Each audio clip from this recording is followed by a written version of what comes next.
welcome to the Deep Dive. Today, we're taking a really close look at a resource that's just, well, fundamental if you want to create learning experiences that actually work. We're digging into everyday instructional design, a practical resource for educators and instructional designers. Right, and our goal here is really to unpack this for you. We want to pull out the practical stuff, the insights you can use, whether you're, a full-time instructional designer, a teacher building lessons, or honestly, just curious about how learning works. Online, offline, doesn't matter. Exactly. Think of this as your shortcut to getting up to speed. We want to find those aha moments, the useful facts, the clear takeaways, without you feeling overwhelmed by, dense academic theory. We're aiming for clarity and practical application. Okay, so let's get started. We really have to begin with the core question, right? What is instructional design? It sounds straightforward, maybe, but the definition, as this resource points out, is actually quite broad. It references Kulkman, who talks about it as establishing clear learning goals, and then creating a whole plan, an environment, resources, things that really engage learners with meaningful content and purposeful activities. So it's much more than just, say, making some slides. Oh, absolutely. It's the whole architecture. And this book really helps you see that scope by looking at what instructional designers actually do. It walks you through their process. Which brings us to the process itself. Yeah. A really common framework mentioned is the ADDIE model. ADD, yeah. It's basically a common way to organize these kinds of projects. Kurt calls it a process model for organizing design and development. And it breaks things down into, 5 stages? That's right. Analysis, design, develop, implement, and evaluate. ADDIE. Okay. And this resource actually uses those stages to structure its sections, which is super helpful. It gives you a kind of roadmap.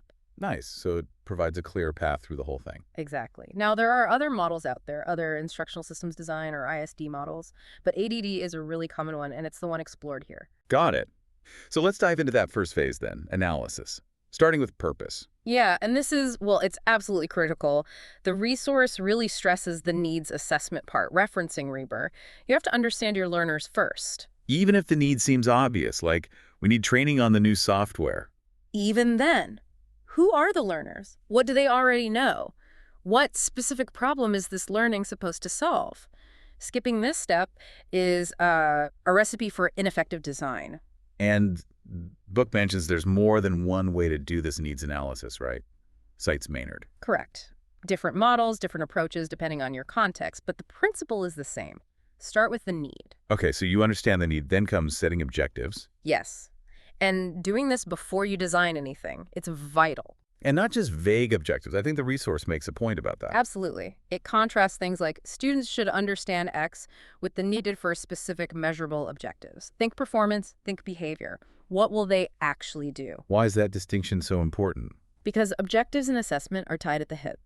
If you can't state clearly what success looks like in a way you can measure, well, how can you possibly know if the learning actually happened? How can you assess it fairly? Right. Makes sense. So it offers some frameworks to help write good objectives. Like the ABCD model. Yep. Audience, condition, behavior, degree. Kurt talks about that one.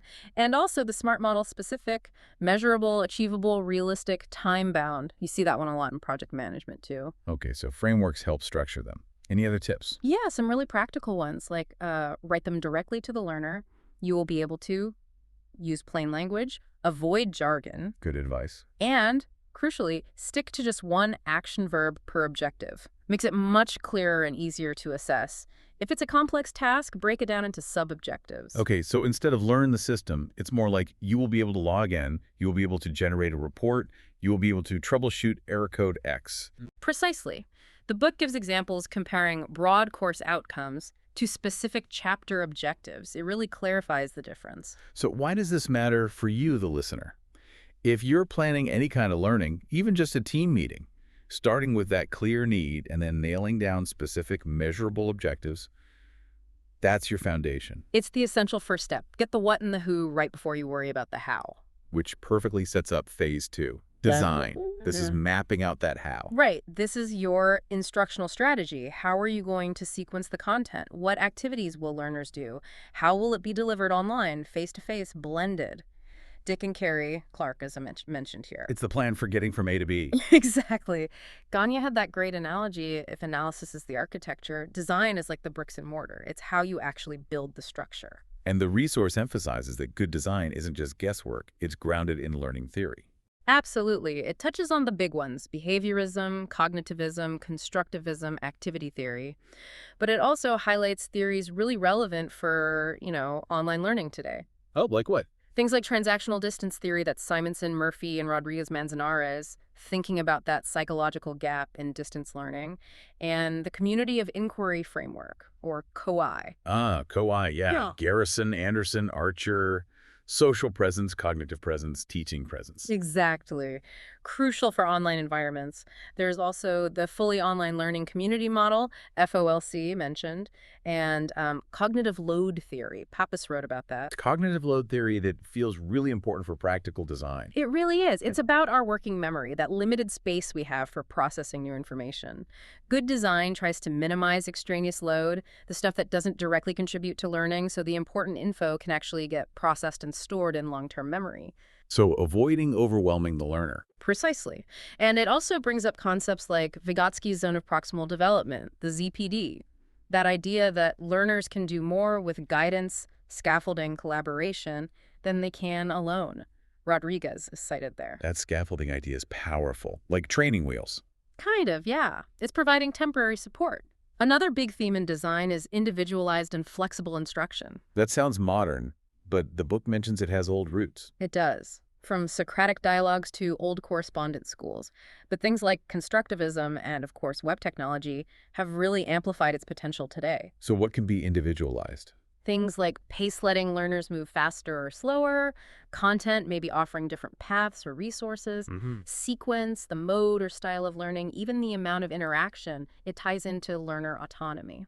Okay, so lots of strategic thinking. What about tools? How do you choose the right tech? Good question. The resource introduces a really useful framework for that, the sections model, from Bates and Poole, and Bates has updated it over the years. Sections. What does that stand for? It's an acronym. Students, who are they? What access do they have? Ease of use for both learners and instructors. Costs obvious but critical. Teaching and learning, does it actually support your goals? Interactivity. Organizational issues, does it fit with the institution? Networking. And security and privacy. Wow, that's comprehensive. Yes. Much better than just picking something shiny. Right. It forces you to evaluate technology systematically based on pedagogical and practical needs. Okay, design also involves selecting or creating resources. What about copyright? Yeah, it touches on that.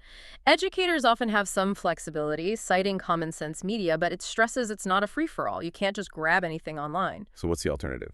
Open access, or OA, and open educational resources, OER. These are materials intentionally shared for others to use and adapt.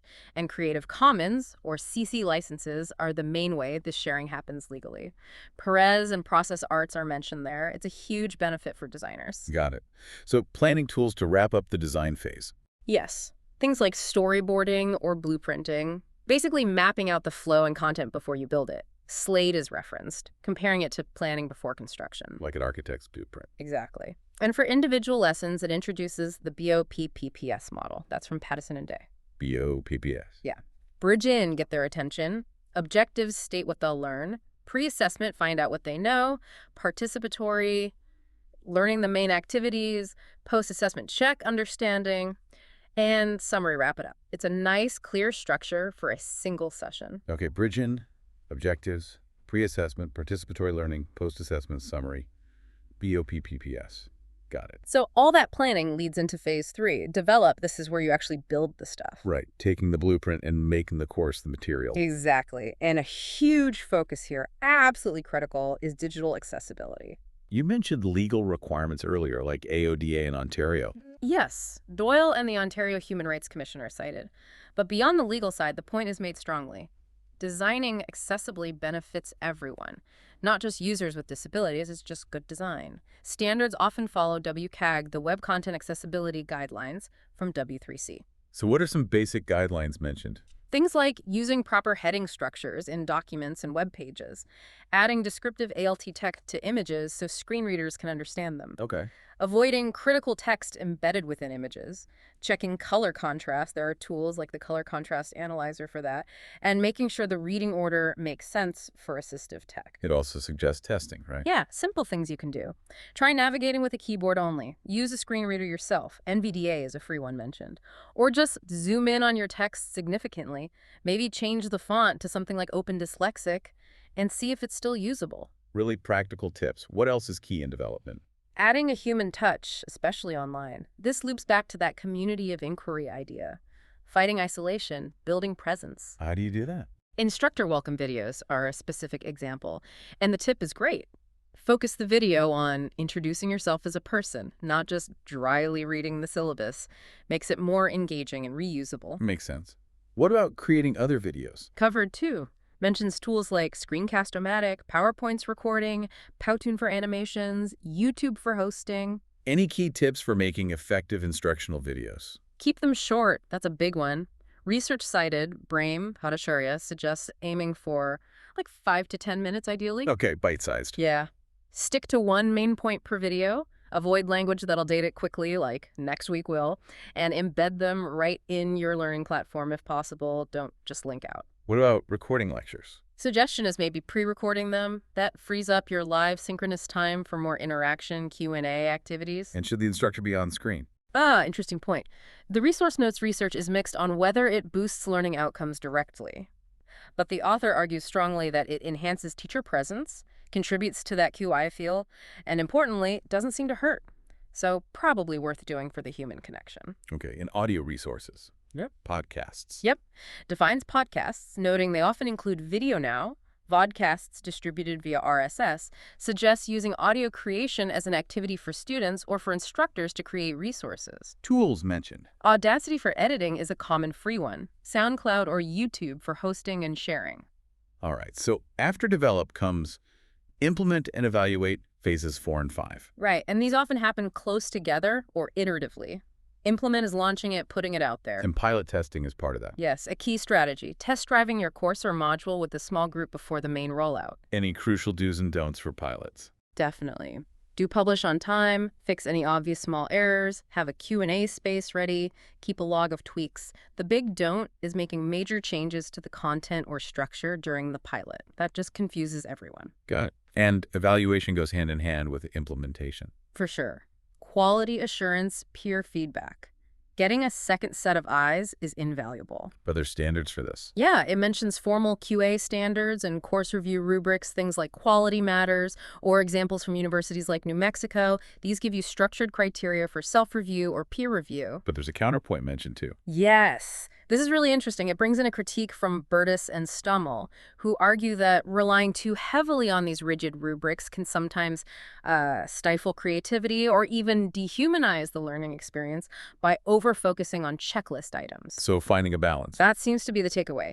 Use the rubrics for guidance, yes, but combine that with thoughtful, qualitative feedback. It's not just about ticking boxes. And this feedback from peers or students feeds back into improving the course. Absolutely. That's the core of evaluation. Using feedback from pilots, from ongoing student surveys, Q&A forums, whatever, use it to reflect and revise. It mentions a tool called Mobrick. Yeah, Northcote and Seddon.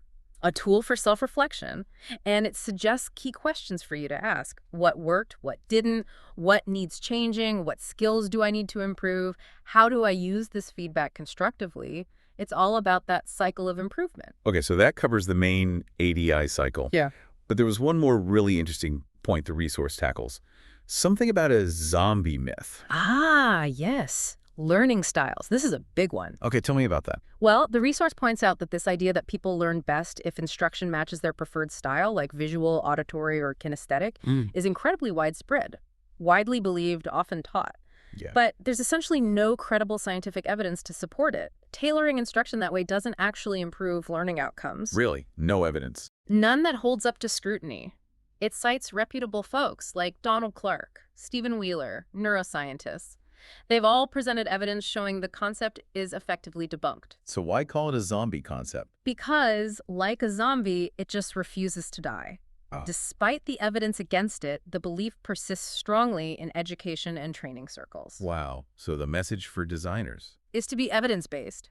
Just like you rely on theory and frameworks like ADIE, make sure your design choices are grounded in what actually works, not just popular myths, however appealing they might seem. That's a powerful point. Yeah. Okay, before we wrap up, just a quick recap on some of the practical tools mentioned throughout. Sure, it really is a practical resource. Mention audio tools like Audacity, SoundCloud, Video, Screencast-O-Matic, Powtoon, YouTube, learning management systems like Canvas, Moodle, planning templates for needs assessment, sections, storyboards, interaction tools like Kahoot, Mentimeter, Padlet, graphics like Canva, lots of options. And the author had some personal go-tos. Yeah, noted Screencast-O-Matic for video and Canvas Free for teachers as an LMS option. Just personal preference examples. Okay, so bringing this all together, instructional design, using a process like ADDIE, is really about a structured, thoughtful, and iterative way to create learning experiences that are effective and centered on the learner. Exactly. Starting with analysis, understanding needs, setting clear objectives,